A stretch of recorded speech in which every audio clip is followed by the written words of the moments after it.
দর্শক, মহানগর বিএনপির দ্বিবার্ষিক সম্মেলনে আছেন বিভাগীয় প্রতিনিধি বদরুল হাসান লিটন। আমরা সরাসরি যুক্ত হচ্ছি তার সাথে। লিটন, এতদিন পর সম্মেলন আর নেতাকর্মীদের উৎসাহ উদ্দীপনা আপনি কেমন দেখছেন, আর সম্মেলন নিয়ে সবশেষ কি তথ্য আছে আপনার কাছে আমাদের জানাবেন। হ্যাঁ, আপনি ইতিমধ্যে জেনেছেন যে 4:25 কিন্তু বিএনপির ভারপ্রাপ্ত চেয়ারম্যান তারেক রহমান এই সম্মেলনে যুক্ত হয়েছেন। এখন যে এই মুহূর্তে যিনি বক্তব্য রাখছেন তিনি হলেন বিএনপির চেয়ারপারসনের উপদেষ্টা আব্দুল সালাম। তিনি বক্তব্য রাখছেন। আপনি জানেন যে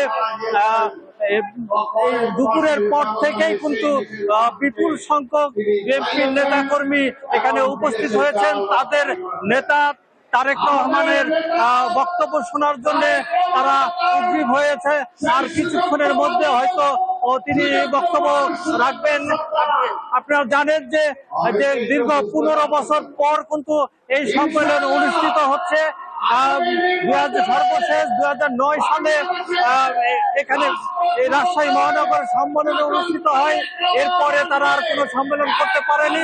2013 সালে একবার তারা সম্মেলন করার উদ্যোগ নিয়েছিল, কিন্তু আওয়ামী লীগের কারণে, আওয়ামী লীগের নির্যাতন, নিপীড়ন, মামলা হামলার কারণে তারা সম্মেলন করতে পারেনি। এই কারণে দীর্ঘ 16 বছর পর এখন এই সম্মেলন অনুষ্ঠিত হচ্ছে। যেহেতু সামনেই নির্বাচন, এই নির্বাচনের আগে এই সম্মেলনকে অত্যন্ত গুরুত্বের সঙ্গে দেখছেন এখানকার নেতাকর্মীরা। এই সম্মেলনে ইতিমধ্যেই বিএনপির ভারপ্রাপ্ত চেয়ারম্যান তারেক রহমান যুক্ত হয়েছেন। আর কিছুক্ষণের মধ্যেই তিনি তাদের নেতাকর্মীর উদ্দেশ্যে বক্তব্য রাখবেন। এই ছিল এই সম্মেলন থেকে সর্বশেষ পরিস্থিতি। লিটন, আপনাকে ধন্যবাদ।